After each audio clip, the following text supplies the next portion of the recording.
mayam muk taram okchari masigi topic ti mamang da nina kiba matau karamna Khanghanaba Bible Neinagani have how to study the Bible have seen maram ni asina part ni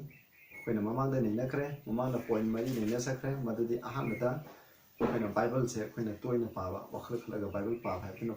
point 1 ani shubda thawai aseng mana singbiraga Bible se ibani thawai aseng wa yaw dagadi koina Bible se khangba ngamoy ahum subda ishori ani bado karino magi asumbudo karino ha do Khanghanaba koina thigadamni aduga khanglaba asumbudo koina ingadamni adu itadi ishona ikoida magi Bible se koina phadana bhab ta bang ngani mari shubda koina arthan bu khudima Krista da yumphom oigidabni outside Christ Jesus Christ yaudna de koina arthan bu khudima se lali habse masigi maramda koina Neinakre ngasina mo masigi makha taba point sing ado koi amung nei nasi hana nei natring da ishora nasi jase sagada leiba yan ming shaba thogda nei be paisro na panya nei tan thaga sare nasi koina ani shuba pata karamna Bible nei naraga koina khanga da ge habse ni maramda nei naga da bi masida na na bo pina pu pachro nei ka isu ai ban te pa asuki mati phat kidraba ni pa ingon da yan phatta ba Sengdaba malam pithibida leithamni aina ngangbada isa ngondagi leiriba phattaba singa changal thon bidin paisona ki thawaina igi sin lai ko oi shopyu aina ngam khudum mona ki ningbo hanbi tarabin pung khudum da suna ki thawaina sin bi paisho na ki achum baje khangduna Bible se hena na nyaduna khona na ka nang na leiba amusung arang ku ngi do de hena naksana nei se bongam ba hai do hanbi Prabhu Jesus Christ gi le khum jai amen Akoina manga subo point amu yangase theme of the Bible haibase akoina khangladani Bible da pidiba magi maruiba masang magi theme haibdi magi wakhalon maruiba akoida tapi taming base karino haibase akoina khangbatai Genesis 3:15 da haibigi matuna if adamna pato bu matanda adam da ishona wasapiki madudi nupi gi dhara dagi haibdi church dagi koi time pan bi kan bi mapu tu pokhri han mahang na len gi makuk thugai gani aduga amasung len na ma ki makhong da sokani han masi makhong sok pa bi cross ta ma bu sohan khre adu bu cross si bi ga sina saitan bu manghan ba tum na manghan ni gi lam gi atu du siam khre huji pau ki saitan manghan re masi pangan ba mathang da Genesis 3:15 de makhong phan oigni aduna masi da tai bi if Adam you have never popped to give him a tambegi, quite a WhatsApp people can be a lacking hapsi. When a John the joke in a park and Madrid Moses not Prabhu Jesu Christa Gimaram the Iri. At the Bible Lamai couldn't matter Prabhu Jesu Christa Gi. Mahana equal can be big Tim say Machina Adam Saturn Lay. Look Matthew 1:21 that soon I can bring Mary the hyper. Shona has a cano. She shall bring forth a son. Mahana Masanupa ama Pokani. Thou shalt call his name Jesus. Nang na Mahaki Maming Joseph Davini, Nang na Mahaki Maming Ado Jesus Gogani, for he shall save his people from their sin. Mokoin Tabo Paps and Ado Giman can be Masina Tini. Bible the Moroiva, Quina, my whole day holder, what he couldn't want the yard away, Todo Wato, cannot say never can he couldn't told him to know. Ishona Prabhu Jesu Christa gi mapana ekoi bukan biningai gi thorangdo atu ngakte jumpham oibni haibase ekoina kawredamni Bible paba matanda pare ko khudimukta ai masida yathang pibo oigera amo oigera WhatsApp pibo oigera punamuse ekoi bukan biningai ni Prabhu Jesu Christa gi mapana ekoi bu papte gi kan biningai haibase ekoina masi kawyade masi kawraba masida jumpham oidrabi ekoi gi interpretation khudimukto koina langini koina yangba ya akoina ising akoina chinda ising umjalaga kam khatpa matanda kaidoy akoina akoina ising mari masa khuding mukta kaidoy akoina numit ki mangala do loina magi prism guna selaga reflect tawdo ui asmai tawdana Bible gi khuding mukta Bible gi praise khuding mukta satan khuding mukta Prabhu Jesu Christa gi maramda ko masina loina sandona tak reflect tawribani haibise akoina matam khudingda akoina kawgumse ipazarke D0 is a space 211 the Allen's wine asuna yam in every press whether history or precept or prophecy koina history Bible gi da yaw je itihas hai tare aseng ba itihas natraga precept adi ko gi doctrine poktak pi bagi maram do oiba maram da or prophecy tungda lakadaba du haiba asi ohum je khatane koina Bible yaw je history prophecy and the precept hai je masi ohum ji gi ohum asigi page masigi maram da idi ba kuting mak asida lai mai kuting da the Old Testament scripture are irradiated with the glory of the Son of God. Hai the Old Testament ki Bible kuting mukta ishor gi masan pa je mai mati mangan je asmai na phungdok tu na I Moses ta ya thangpi ke ba angel of the Lord hai bido and madu kanano hai ba matam da Prabhu Jesu Christ ma samang adu Moses na Bruce mai jangan da mai chaku mangam mathak mai chaga leiba matam da pokpaki bido kanano aduna Prabhu Jesu Christ ne aduna puna makshe Bible gi lamai khuding da mai chok khuding muta Prabhu Jesu Christ gi maram da I have se koina matam khuding da kaw so far as it was of divine institution. The entire system of Judaism was a compacted prophecy of the gospel. Aduna Judaism gi moida piri kutemak ceremonial law kutemak pi kiba aduna sanctuary gi service sin offering burnt offering peace offering mokoi gi festival lai kutemak se kanai gi maram da takuno Prabhu Jesu Christ gi maram da Prabhu Jesu Christ na lag sibi ini haiba adu gi gospel do madu da loi yum hamoi bne masi kutemak se loi na yum hamoi bne adu bo ikoina ceremonial law do ngak pe gi darka lai te adu ceremonial law adu de ikoina Prabhu Jesu Christ gi maram da ikoina tamba phangani to Christ give all the prophets witness Acts 10 gi 43 da so sunai Acts 10 gi 43 da habi gi matung na mai chau kutemang na Prabhu Jesu Christ gi maram da saki pi habi 10 gi ai bazar ke 43 da to him give all the prophets witness that through his name whosoever believe in him shall receive remission of sin from all prophets Old Testament yaw ba mai chau kutemang che masina Prabhu Jesu Christ gi sakipi magi mapana ekoi gi pa copy do phangani habse masi apni chinau se iduse adu ne ekoi na Bible pa pa mathan da Bible gi thim se masi kaw ba yade masi oira de ekoi na khangani hoi ekoi na Jews singi history Bible je patana khange ha ba mathan da maichok singi history maichok gi karam ban thogi mathan da palami habse masi ekoi na khang batai adu ga maroi na event asoba ani Assyrian captivity habse Assyrian na Jew ekoi na Jews ga ekoi na ye kanom ekoi na northern kingdom ma khaje Judah na taba Israel hai ba lebak che mukoi na Solomon patro matung da mai masa Rehoboam gi matung de di ani thon khaidok rami hai ba Israel se tomna mukoi je captivity mukoi gi lan pha aina minai ni thanguna ekoi na sei tare khunta pogumna me Manipur gi admaina phuki masi gi matung ikui dana amuk 606 BC dagi ekone 70 year captivity Babylon na pithibigi world power eba matanda masigi thodok se thui habse masi khang atu masigi matunda tharakpo maichok singina kana kanom masigi mamanda tharakpo maichok singi asina kanano hai base ekone masi khangba su darkale makoi history khangaga makoi gi kaidogone ha mantana Bible gi asumbido masigi matam sina masigi na problem chu lai habje khangani adu problem khodi mukta Prabhu Jesu Christ na aikoi ki path ki kanbiba ki thim se loini yawi Bible la mai koding the New Testament Old Testament da have se masi aikoi na kaw ya de masina number 1 masina number 5 chu point manga taruk chu da spiritual things are spiritual edition aduna scripture have je Bible je patala khange ta di thawai da ishogum na lamchat mane ba thawai da lupa ba mission by thawai da lupa mission thawai aseng ma chingbi ba thawai da lupa mission adu khatana Bible khangani adu thawai da ishor da thawai yaw da ba ishor bu thaja da ba adu gumba mission aduna Bible ase khangwai hapsini First Corinthians 2:14 da ai pazara ke First Corinthians 2:14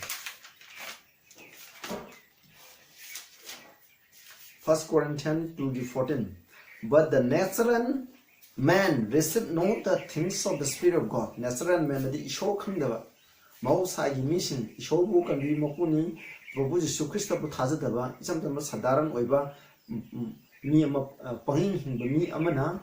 ꯏꯁꯣꯔꯒꯤ ꯑꯣꯏꯕ ꯊꯋꯥꯏꯒꯤ ꯑꯣꯏꯕ spiritual ꯍꯥꯏꯕꯗꯤ ꯊꯋꯥꯏꯅ ꯂꯨꯆꯤꯡꯕ ꯃꯤꯁꯦ spiritual ꯑꯣꯏꯕ ꯃꯤ ꯀꯧꯋꯦ ꯃꯗꯨꯒꯨꯝꯕꯗꯣ ꯊꯋꯥꯏꯒꯤ ꯑꯣꯏꯕ ꯃꯔꯝꯁꯤꯡ ꯑꯗꯣ ꯕꯥꯏꯕꯜꯒꯤ ꯑꯣꯏꯕ ꯃꯔꯝꯁꯤꯡ ꯑꯗꯣ ꯈꯪꯉꯣꯏ for they are foolishness unto them ꯃꯈꯣꯏꯗꯗꯤ ꯃꯁꯤ ꯑꯄꯪꯕꯅꯤ ꯍꯥꯏ ꯊꯋꯥꯏ neither can he know them ꯃꯍꯥꯛꯅꯁꯨ ꯈꯪꯕ ꯉꯝꯃꯣꯏ because they are spiritually discerned ꯃꯔꯝꯗꯤ ꯊꯋꯥꯏꯅ ꯆꯤꯡꯕꯤꯕ ꯃꯤꯁꯤꯡ ꯍꯥꯏꯕꯗꯤ ꯄ꯭ꯔꯚꯨ ꯖꯤꯁꯨ ꯈ꯭ꯔꯤꯁꯇꯒꯤ ꯂꯝꯆꯠ ꯂꯩꯕ ꯏꯁꯣꯔꯕꯨ ꯊꯥꯖꯕ ꯃꯤꯁꯤꯡ ꯑꯗꯨꯒꯨꯝꯕ ꯃꯤꯁꯤꯡ ꯑꯗꯨꯅ ꯕꯥꯏꯕꯜ ꯑꯁꯤ ꯑꯩꯈꯣꯏꯅ ꯈꯪꯕ ꯉꯝꯒꯅꯤ ꯑꯗꯨ ꯅꯠꯇꯕ ꯃꯤꯁꯤꯡꯅ ꯕꯥꯏꯕꯜ ꯑꯁꯤ ꯈꯪꯕ ꯉꯝꯃꯣꯏ ꯍꯥꯏꯕꯁꯤ ꯌꯦꯡꯁꯤ ꯑꯗꯨꯅ ꯑꯩꯈꯣꯏꯅ ꯅꯝꯕꯔ 1 ꯑꯩꯈꯣꯏꯅ ꯌꯦꯡꯁꯤ ꯄꯣꯜꯅ ꯖꯨꯁ ꯃꯆꯥꯁꯤꯡ ꯑꯗꯣ ꯄ꯭ꯔꯚꯨ ꯖꯤꯁꯨ ꯈ꯭ꯔꯤꯁꯇꯒꯤ ꯁꯦꯕꯣꯛꯁꯤꯡ ꯑꯗꯣ ꯄꯣꯜꯅ ꯑꯁꯨꯛꯀꯤ ꯃꯇꯤꯛ ꯑꯣꯠꯅꯈꯤ ꯍꯦꯡꯀꯣ ꯃꯥꯅ ꯑꯣꯠꯂꯤ ꯃꯔꯝꯗꯤ ꯄ꯭ꯔꯚꯨ ꯖꯤꯁꯨ ꯈ꯭ꯔꯤꯁꯇꯗꯨ ꯈꯪꯗ꯭ꯔꯤꯉꯩ ꯃꯃꯥꯡꯗ 1 Timothy 1:13 ꯑꯩꯈꯣꯏꯅ ꯄꯥꯏ ꯃꯥꯅ ꯈꯪꯗꯕꯤꯗꯀꯣ ꯄ꯭ꯔꯚꯨ ꯖꯤꯁꯨ ꯈ꯭ꯔꯤꯁꯇꯗꯤ ꯀꯅꯥꯅꯣ ꯈꯪꯗ꯭ꯔꯤꯉꯩꯗ ꯃꯥꯒꯤ ꯁꯦꯕꯣꯛꯁꯤꯡ ꯑꯗꯨꯕꯨ ꯑꯣꯠꯅꯔꯝꯃꯦ ꯑꯗꯨꯕꯨ ꯗꯃꯥꯁꯀꯁꯀꯤ ꯂꯝꯕꯤꯗ ꯃꯥꯅ ꯄ꯭ꯔꯚꯨ ꯖꯤꯁꯨ ꯈ꯭ꯔꯤꯁꯇꯁꯦ ꯀꯅꯥꯅꯣ ꯍꯥꯏꯕꯗꯣ ꯃꯉꯣꯟꯗ ꯁꯦꯡꯅ ꯎꯠꯂꯕ ꯃꯇꯨꯡꯗ ꯈꯪꯍꯜꯂꯕ ꯃꯇꯨꯡꯗꯗꯤ ꯃꯥꯅ ꯀꯩꯗꯧꯕ ꯍꯧꯖꯤꯛ ꯄ꯭ꯔꯚꯨ ꯖꯤꯁꯨ ꯈ꯭ꯔꯤꯁꯇꯒꯤ ꯁꯦꯕꯣꯛꯁꯤꯡ ꯑꯗꯣ ꯃꯈꯣꯏꯗ ꯃꯥ ꯊꯕꯛ ꯁꯨꯃꯤꯟꯅꯔꯝꯃꯤ ꯍꯥꯏꯕꯁꯤꯅꯤ ꯑꯩꯈꯣꯏꯅ ꯃꯇꯝ ꯈꯨꯗꯤꯡꯗ ꯑꯩꯈꯣꯏꯅ ꯀꯥꯎꯔꯨꯕꯁꯦ ꯃꯥꯅ ꯑꯍꯥꯟꯕ ꯃꯇꯝꯗ ꯃꯥ ꯄ꯭ꯔꯚꯨ ꯖꯤꯁꯨ ꯈ꯭ꯔꯤꯁꯇ ꯃꯥ ꯂꯧꯁꯟꯗꯕꯗꯨꯅ ꯃꯔꯝ ꯑꯣꯏꯗꯨꯅ ꯃꯥ ꯕꯥꯏꯕꯜ ꯈꯪꯗꯦ ꯕꯥꯏꯕꯜ ꯈꯪꯗꯕꯁꯤꯅ ꯃꯔꯝ ꯑꯣꯏꯗꯨꯅ ꯃꯈꯣꯏꯅ ꯄ꯭ꯔꯚꯨ ꯖꯤꯁꯨ ꯈ꯭ꯔꯤꯁꯇꯒꯤ ꯃꯇꯨꯡ ꯏꯜꯂꯤꯕ ꯃꯤꯁꯤꯡꯅ ꯇꯧꯔꯤꯕꯁꯤꯡ ꯑꯁꯦ ꯖꯨꯗꯥꯏꯖꯝ ꯑꯩꯈꯣꯏꯅ ꯑꯣꯜ ꯇꯦꯁꯇꯥꯃꯦꯟ ꯄ꯭ꯔꯣꯐꯦꯁꯤꯗ ꯄꯤꯔꯝꯃꯤꯕ ꯖꯨꯁꯤꯡꯗ ꯇꯥꯛꯄꯤ ꯇꯝꯕꯤꯕ ꯃꯥꯏꯆꯣꯛꯁꯤꯡꯗ ꯇꯥꯛꯄꯤ ꯇꯝꯕꯗꯨꯒꯤ ꯑꯣꯟꯅ ꯇꯩꯅꯕꯅꯤ ꯍꯥꯏꯅ ꯃꯥꯅ ꯈꯜꯂꯝꯃꯦ ꯑꯗꯨꯕꯨ ꯄ꯭ꯔꯚꯨ ꯖꯤꯁꯨ ꯈ꯭ꯔꯤꯁꯇ ꯀꯟꯕꯤꯕ ꯃꯄꯨꯅꯤ ꯂꯧꯁꯤꯟꯈꯤꯕꯗꯩꯗꯤ ꯃꯥꯒꯤ ꯑꯟꯗꯔꯁꯇꯦꯟꯗꯤꯡ ꯍꯣꯜ ꯆꯦꯟꯖꯅꯦ ꯑꯩꯈꯣꯏꯁꯨ ꯑꯗꯨꯅꯤ ꯑꯩꯈꯣꯏꯁꯨ ꯏꯆꯤꯟ ꯏꯅꯥꯎꯁꯦ ꯑꯩꯈꯣꯏꯅ ꯄ꯭ꯔꯚꯨ ꯖꯤꯁꯨ ꯈ꯭ꯔꯤꯁꯇ ꯇꯁꯦꯡꯅ ꯂꯧꯁꯤꯟꯗ꯭ꯔꯤꯉꯩ ꯃꯃꯥꯡꯗꯗꯤ ꯑꯩꯈꯣꯏꯒꯤ ꯂꯝꯆꯠ ꯁꯥꯖꯠ ꯋꯥꯉꯥꯡ ꯁꯉꯥꯡ ꯑꯣꯏꯔꯁꯨ ꯕꯥꯏꯕꯜꯒꯤ ꯃꯔꯝꯗ ꯈꯪꯕ ꯍꯥꯏꯁꯦ ꯄꯨꯔꯥ ꯇꯣꯉꯥꯜꯂꯝꯒꯅꯤ ꯄ꯭ꯔꯚꯨ ꯖꯤꯁꯨ ꯈ꯭ꯔꯤꯁꯇ ꯂꯧꯁꯤꯜꯂꯕ ꯃꯇꯨꯡꯗꯗꯤ ꯑꯅꯧꯕ ꯋꯥꯈꯜ ꯑꯩꯈꯣꯏꯅ ꯑꯅꯧꯕ ꯃꯉꯥꯜ ꯑꯁꯤ ꯑꯩꯈꯣꯏꯅ ꯂꯥꯛꯀꯅꯤ ꯍꯥꯏꯕꯁꯦ ꯑꯩꯈꯣꯏꯅ ꯀꯥꯎꯒꯨꯝꯁꯦ ꯏꯁꯣꯔꯅ ꯀꯔꯝꯕ ꯃꯤꯕꯨ ꯈꯟꯗꯣꯛꯄꯒꯦ ꯍꯥꯏꯕ ꯑꯁꯤꯒꯤ ꯃꯔꯝꯗꯁꯨ ꯑꯩꯈꯣꯏꯅ ꯌꯦꯡꯁꯦ 1 Corinthians 1:19-29 नखोइना लोइना पाबिरगदि मसि फगने ऐना लोइना पारो खतंग बाजरके सिदगी 1 Corinthians 1:19-29 मसि एखोइना पाबु मतंग 19 दा for it is written I will destroy the wisdom of the wise asingba missing loksing do Anna mangan will bring to nothing but the understanding of the prudent adi yamna haija singyara haiba mi shi bahata ba do Anna karisu oheloi habi ishona masidagi takpadi kaino ishona khanbaje masi karambano direct laisu haitaba adubu ishobudi yamna kijaba ishona khangan biba takpiba aningba asumbudo illiba missing adugi matungna satsari bi missing ado ishona khanbi habi time pangi asingba missing dauching aiba missing ishona khande maramdi kaino mokhoida napale ei mangai haiba gi wakhal do lei adubu direct laisu haiba mi orgasu napan yaudaba hanko aina kwai fattabani haina khanjaba ꯃꯤꯁꯤꯡ ꯑꯗꯨꯕꯨꯁꯨ ꯏꯁꯣꯔꯅ ꯈꯜꯂꯦ ꯑꯗꯨꯒꯨꯝꯕ ꯃꯤ ꯈꯟꯕꯗꯨꯒꯤꯕꯨꯗꯤ ꯂꯥꯏꯔꯤꯛ ꯍꯩꯇꯕ ꯃꯤꯁꯤꯡ ꯌꯥꯝꯅ ꯅꯣꯂꯣꯛꯆꯕ ꯑꯩꯗꯤ ꯈ꯭ꯋꯥꯏꯗꯒꯤ ꯍꯩꯇꯕ ꯃꯤꯅꯤ ꯍꯥꯏꯅ ꯈꯟꯖꯕ ꯏꯁꯣꯔꯗ ꯄꯨꯔꯥ ꯃꯈꯥ ꯄꯣꯟꯅ ꯂꯩꯖꯕ ꯃꯤꯁꯤꯡꯁꯦ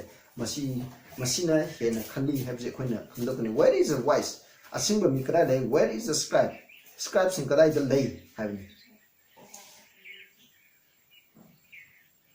where is the disputer of this world time ꯄꯥꯝꯕꯒ ꯃꯔꯤ ꯆꯦꯟꯅꯔꯤꯕ ꯃꯤꯁꯤꯡ ꯑꯗꯨ ꯀꯗꯥꯏ ꯂꯩ had not God made foolish the wisdom of this one aduna asingba tayang pamgi loksing je ishona apangba habdo oire habni masi yam lere adu masina paro ai mesida isam samna aina hajan nimudi karino habba matamda ishona khalliba mising ase khando iba mising je ishori asumbudo takpira ta mingonda takpi tambingai khando iba mising je kanano habba matamda yamna nolukwa daik lai su haitaba Like I show Hajatra to Yaman Nolakwa, Shona Mon, the Kangan Liba, Tapi Bado, Aduki Matung in the Chachaba, Mana Kanjaba, Tumutiki Matung in the Chaliba mission to Ishona Kale, Marandi Karino, Duma Lai, Hitaba, Amadudegi, Ishori Lokson, Yana Singraba Miambung Tropo Matanda, a single mission at all, upon the Nagita, Shona Kandopani, have seen. Why a single mission in Marpe, you call it Paul as a light like Amahini, Adu Maj like I show heading it a man, Napan the Minute of the Makande. Ishona Prabhu Jisu Christu Kangalaba Matunda, Maki Lokshin Yam Pokaidova, Ma Apung Batare, Tarabu Matam Mana, Prabhu Jisu Christa Kangabu Matum Mana, Kalet and Mana, Hosi Maki consider, A Prabhu Jisu Christa Gimaram Natana, Mana Koyamok skips in Natana, like I should come in a man. At the mind will pause the money mark, Marijana Milite, at the book, Maza Kelavan Molo Pine, Malay. I let you have a look missing. I might have a sataba. I'm not one mission to other Shukani. Have seen it to go. I am like you had a mission to Ishona Kali. हाइबसे का थोकुमजी अदुना खलिब missing अदुना Bible खंगनी अदुना अखोजु नोलुक पलाइरबा अखोजु आइना क्वाइदगी सिंगदबनी क्वाइदगी अपंगबनी हाना खंजरिबा अखोजु ईश्वरना Bible के सुमुदे अखोय खंगनी लाइरु लाइसु हाइबा थियोलॉजियन सिंग रिवरेंट सिंग अदुना खक्ता बाइबल खंगनी हाइबसे केदोंगा never ever think of केदोंगा अखोय खंगनु लाइरि हेतेबा अखोजु बाइबल से अखोय दमकसु इबिबनी अखोजु अखोयना नसीगी बाइबल लेनबगी शेरन नाइचे थारिबजे अखोयना खंखिबा अचुमबदो अदुगी मतुंगने इन चलु नुतिगी बाइबल लेनबा मतंदा अमागी मतुंगदा अमदा को लोइना खंगलकनी आई इसामुसु अदुमय लाइरि लाइसु याम हाइबनते टाइम पानबदे द्रिगी याम पाइबा मिनते अदुबु अखोयना अचुमब खंगबदा खजिगे चिन्योंदा शेयर तौबा खजिगे तापिबिगी मतुंगना असुबा अमगी मतुंगदा असुबा अमगी मतुंग लोइन खंगनी टाइम पानबिगी लौसिंग दरकार लाइबा अदुसु इछोना मतंग मतंगी मतुंगने अखोय लोइना खंगन बिरकनी हाबिसे अखोयना काउंसी अदगी मतंगदा यंगसे नंबर 7 अखोयना बाइबल नाइनबदा फजना खंगे the comparing scripture with scripture Bible अमगा न्यू टेस्टामेंट की टेक्स्ट अमा सिदा इरमदी ओल्ड टेस्टामेंट दा यावरिगो बाइबल की लाइरिक 66 दा यावरिबजे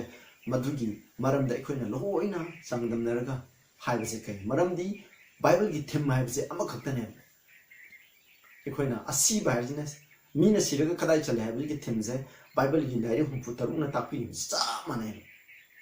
टॉपिक अमदा बाइबल की तोंगा तोंगा मैचोक्सिने इरमी से सा माने मखोय की अंडरस्टैंडिंग सा माने अदुना मखोय खुदिमक्तो तोंगा तोंगा मैचोक्सिने इरमबा मदुगी मरमदा इरमबसिंगो अखोयनि सांगदमनाबा दरकार लाय कंकोर्डेंस तौरगा अखोयनि येंगबा दरकार लाय मदुगी मरमदा अखोयनि थिदोकनी बाइबल सांगदमनागा येंगदमनि टेक्स्ट अमा खतना बाइबल की इंटरप्रेट डॉक्ट्रिन अमा सेंबा यारो टेक्स्ट अमा खतना बाइबल दा यारो टेक्स्ट मैम दा पुंजलगा हाइरबा टेक्स्ट मैम सिना अखोयदा तांगनि सिकरी मारदो दु खलगा ओइगदमने टेक्स्ट अमाना बाइबल की डॉक्ट्रिन अमा सेंबा यारो मसी मतम खुदिंदा we should not forget it अखोयनि कावरोइदबनी हाबिजने इदम 2 Corinthians 9 की first Corinthians 2 की 9 to 14 दा अखोयना पासी 9 ददी करमनो हाय कने मिन्ना उद्रिबा नाकोंना तादिबा अखोयगी थमोयदे संग्रिबा सिंग अदो इशोबु नुसिबा मिसिंग अदुगी दमक थौरांग तौई हाबनी verse 10 दा but God had revealed them unto us by his spirit अदुबु हाइरिबा सिंग अदो अखोयदा फोंदो पिरे मिन्ना उदबा नाकोंना तादबा अरांग खुबोंगी मरम सिंग अदो इशोना अखोयदा फोंदो पिरे हाबनी for the spirit searches all things Bible thawai asengbana loina thibi ye the deep things of God ishor gi oiba lamcha sadan maram chan magi gyalok sing adugi maram dachu ishor thawai asengbana thibi aduga khoina khangba ngamba adugi matung namasi takpi hani for one word know the things of a man me amaina khalibu wakal sing dukana khangba ngamge ba khoina khangba ngamlate save the spirit of man which is in him mangonda leba thawai adu katana thawai asengba adu katana khangbani even so the things of God know no man Ishor ki viram singder mi kanam tana khangde but the spirit of God ishor khatana khangi haibje masida leire 12 for we have received not the spirit of the world time pang the spirit thawai do khan manate but the spirit which is of God ishor ki thawai do khan that we might know the things that are freely given to us of God ishor na khoi da lemna pibi khabdo madu khang gai ki tama ekon thawai asengba aduna khoi da pina bi habi मसीना तापदी ईश्वर की ओइबा Bible दा यावरिजे ईश्वर की ओइबा मरम ईश्वर की अनिंग बकरिनो ईश्वर की अचुन बकरिनो हाबिदो अदुगी मरम दा नाते इरुनी हाइरि बिसिंजे कमाय तोर खंगेबा थवाई अदुना अखोइदा सिंगदिबा अदुगी मपाना खंगबनी सिदा verse 14 दा अखोइना पाखरे 13 दा wasting also we speak not in the words with men's wisdom migi lokshin ngang manate wisdom teacher migi lokshin tapi bagi matung nate but with the Holy Ghost this said thawai sengmana tapin comparing spiritual things with spiritual aduna khoina kawri thawai ku oiba hiram sing do thawai ku oiba hiram sing aduga samtamna kadarne aduna bible haibase basmai toro khoina pagadam aduga Isaiah 28 ta khoi musalase Isaiah 28 ki 9-10 da whom shall he teach knowledge Ishona Kanada Tapitan Bigani, my Maranda Kanada Kangan Bigani, heaven. Whom shall he make to understand doctrine? Bible go ever doctrine, Dharmaki population the Kanada Tapigani, them that are winning from the milk. Hadi Mama, Hadi Alu ever measure ever missing, some contact ever missing at the Tapigani, drawn from the breast, and Mama contact the Rafa and Gialox and Leba, missing a door, Matuda Masi, Bible the Tapigani, and can understanding, they were missing at the breast end. Kamainan aning for precept must be upon precept precept adi dharma ki paukta amagi matungda mokta ama Bible yaurije Bible in lairik amadana doctrine macet ama yaugani makal amdana adu precept paukta to macet ama yaugani mathang amadana macet ama mu yaugani habse kawidabani line upon line paring ama Bible ki doctrine ki sentence wai paring ama mafam amada yaugani mafam amada yaugani macet yaugani and here a little there a little sidana khara ama tapikini Bible lairik amadana haiba khudamun haji aran kubo mayaju Bible ki amadana matat ama tapikini amadana matat mayam do aikoina loina sangdana raga loina punsala kanda aikoina compare to kan aikoina Bible ki asumba je aikoina naina kadamni masi Bible ki asumba singe khomina sumaina naina jata patarati aikoina kaidong khangui sinawsen Bible se aikoina any text sama aina khangamba aduga text sama pira pomda contradictory oibugum manba tarasi atai text namdo para kan karino haibse aikoina chungsanana ba mayamduna haibli gi matungina chungsanana ba aikoina arthan gadamni masi aikoina ishona Bible ki aikoina comparing scripture with scripture Bible se changdunaraga paba aikoina kawbe ade mathangda musalasin nipan subada keeping God's command aikoina Bible naina ba fatana khangge hai tadi aikoina ishogi yathang in bahibse aikoina darkale ai amu pajarke masi John 14 gi 21 da he that had my commandment ai yathang sing dai ba maha ato and keep it them aduga nga ibdo he it is that loved me mahang na ibnu si he that loved me shall be love of my father ipan ma ko chung sigani I will love him and ma ko chung sigani and will manifest myself to him ai mangon da phongdo pi ba hati akoina Bible da yaw je Prabhu Jesu Christ ki maram da iuni akoina nainaba matanda masigi asum je karamba mi da phongdo kini ishor ya thangai ba ishor Prabhu Jesu Christ bu nungsiriba mission koi aduguma mission aduga show ya thanga gadi ipa ishona suma ko nungsigni Prabhu na nungsiba ipa na nungsiba ishor ya thanga iba mission aduda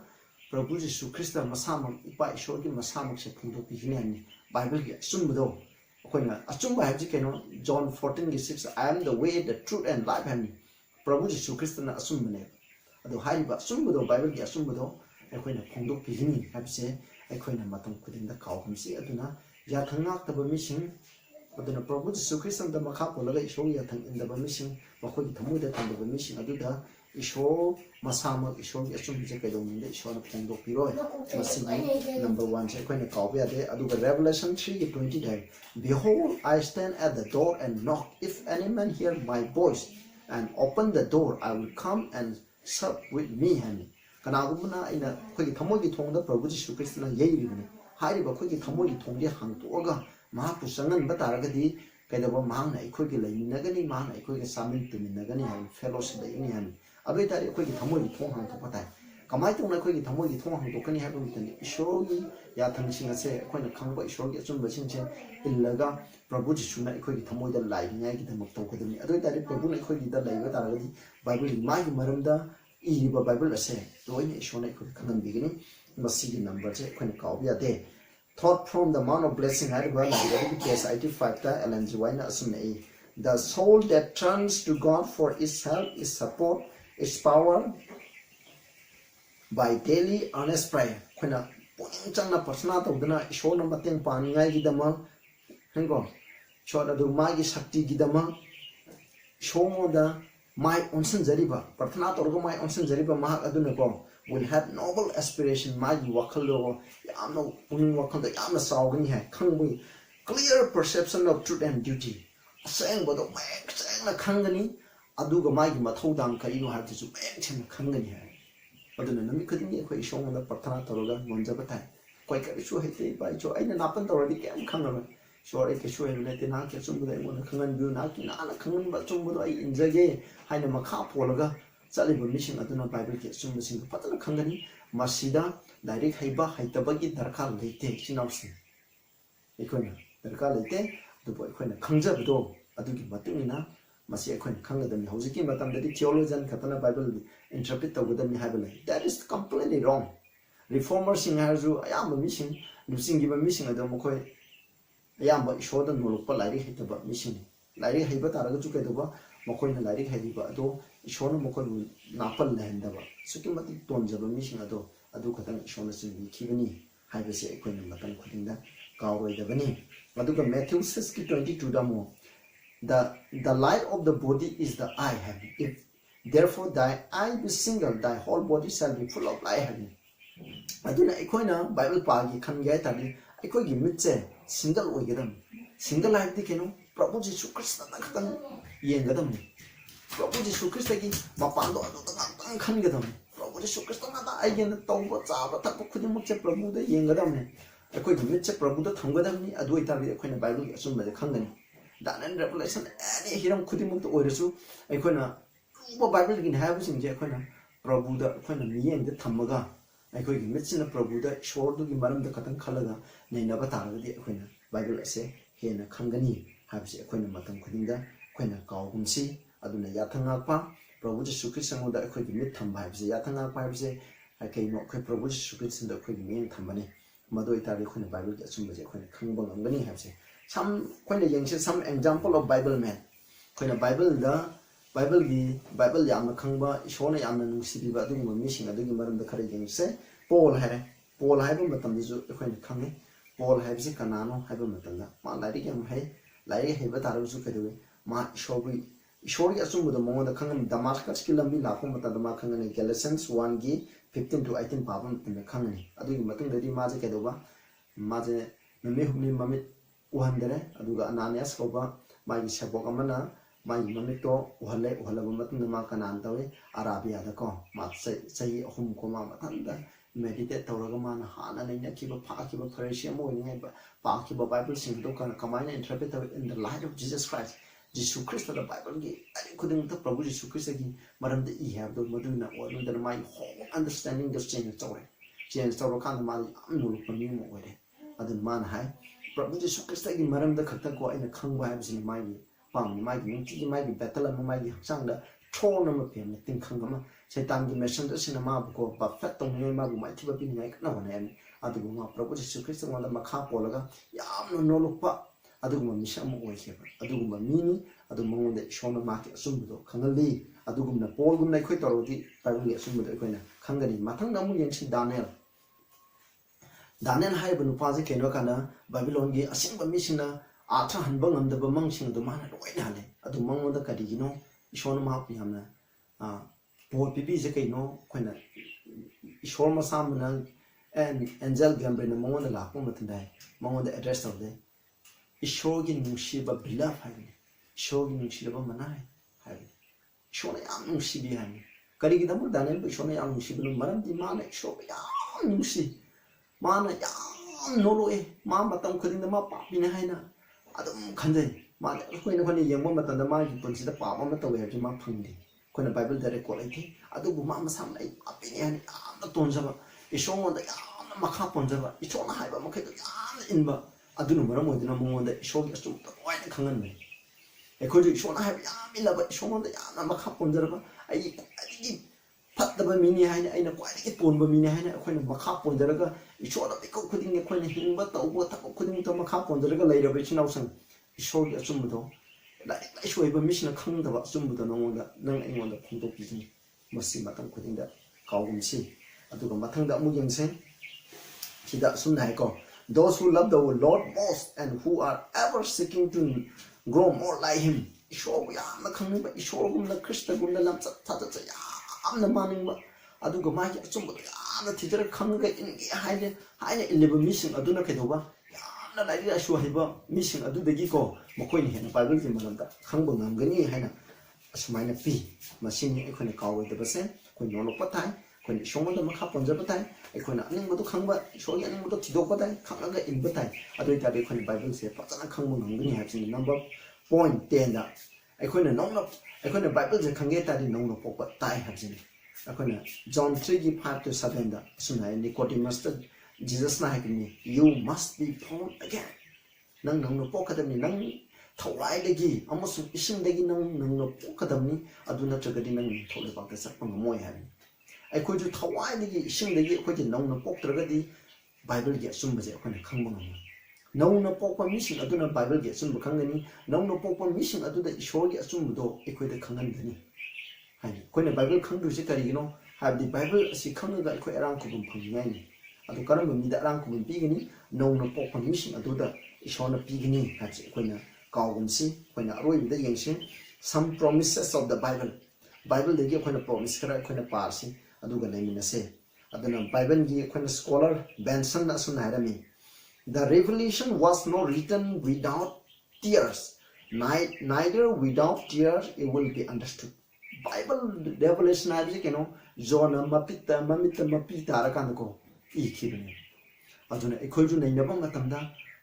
khoina pung thawai wazaraga khoina pi taraga khoina pung hongaga ko ekhoina nei nadragadi revelation gi asumba sukam khangmo no aduna ne ya ma Protestant denomination ne revelation cannot be understand masidi khangba ngamoy masidi khoina khangadaba lai nate masidi kana dre ne langthoise adubu revelation 1 gi 1 to 3 dani revelation phongdo piba revelation aji kano Prabhu Jisu Christ gi maram da ibi beneba khoi ngasai ne nakre karam ba mi da Prabhu Jisu Christ phongdo kne ab khoi yam ne nakre ai muhajar roi aduna tungda lakada ba khoi gi matam da huju di tholiba adugi maram da ibne aduna masi paraga khangaga eleba mission ado yai phabani hai aduga mission ta pi tam bi revelation di paraga khangba ngamaro ina that is very false madu yam namne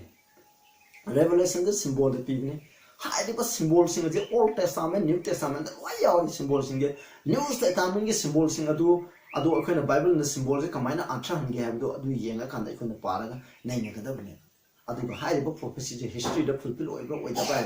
akhona yenga da bne prophecy khudima world history da ko fulfill oiba ayamana loina fulfill oibne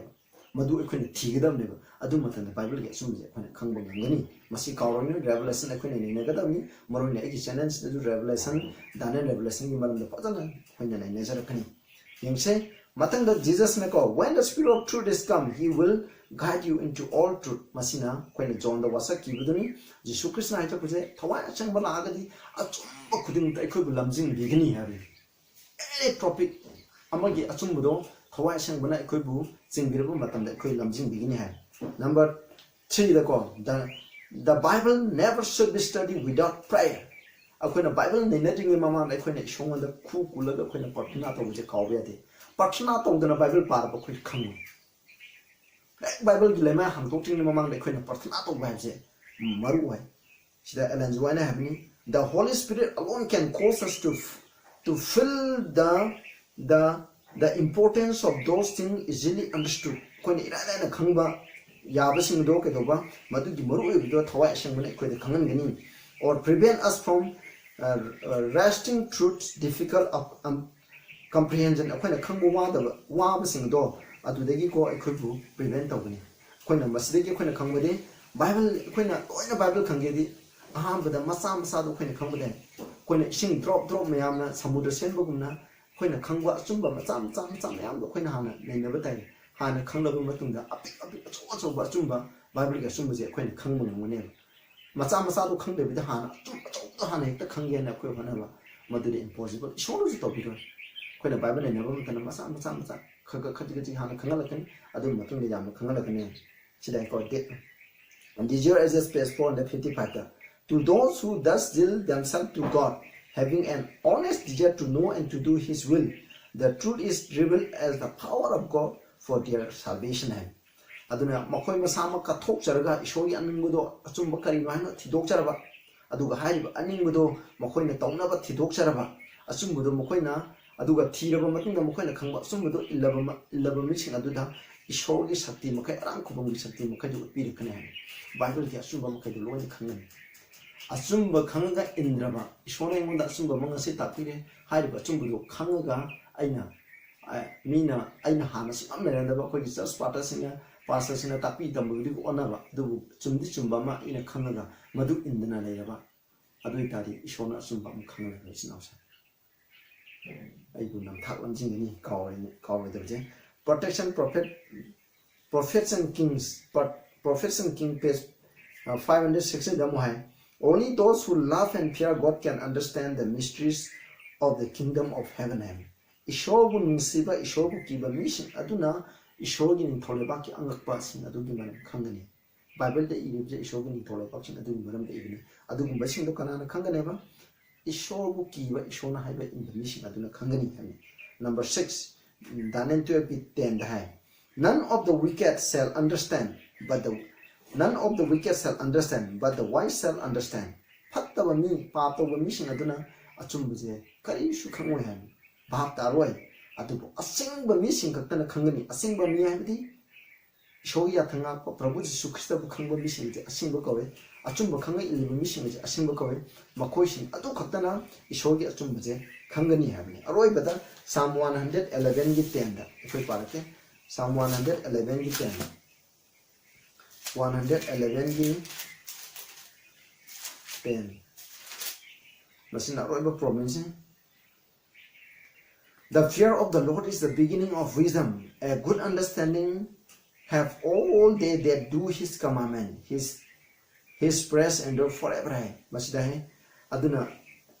Ishobu kiba habde Ishona have in the mission che loxing horror from me. Karamamina Ishogi yakan in the mission aduna Pazana Bhatagni, Pazana Khangani. Sinosa aduna when I have taken on Ishogi yakan in the mission aduna Bible be assume the sing as a kind of Khangani. Sinosa in a kriba Masumaina. Tauraga ikhoina Bible chane ne batarati khangnaba Bible amata leho nausa masigi asumbaje nangna hana khangam da biyai tabadigi na hana khanglagadi nangonda bor pina khalagadi nangi masina nausing masigi asumbaje ju share to piu aduga ikhoina adumaina Bible chane ne si aina hana khangam da budu khangakani khangala ba matunga ikhoina ilaga chase adumaina ikhoina khangbudu ilaga sum chalaba shogi makha phanjara batarati Equine Bible in the Khangaba level, Papa the Ballet, Lord, Ishona equate Papa and Guinea, but in the Sukali, I see the Gina Coina, someone as a tabi Matuna, a coin is in the name, I left Saturday. I don't know quite the Shona of version, short of Natos. Saturday with Pasha and Tagata, sitting in the Sida, Coina Mato Karamna, part 2 the Shokan Mato Karna Bible sending Neinagani Bible which in Hachikarino. Come I throw open the Bible Paragati Kangani. Neinagani not assume the Kangan have seen Madame the Ninakare. I couldn't talk about Kanka, but I'm the kind of Tamoya in the Sasatani by show. Not assume the Kangan view. I couldn't assume you want the Masiga, somebody talk from the proposition Christian in the Korean. Amen.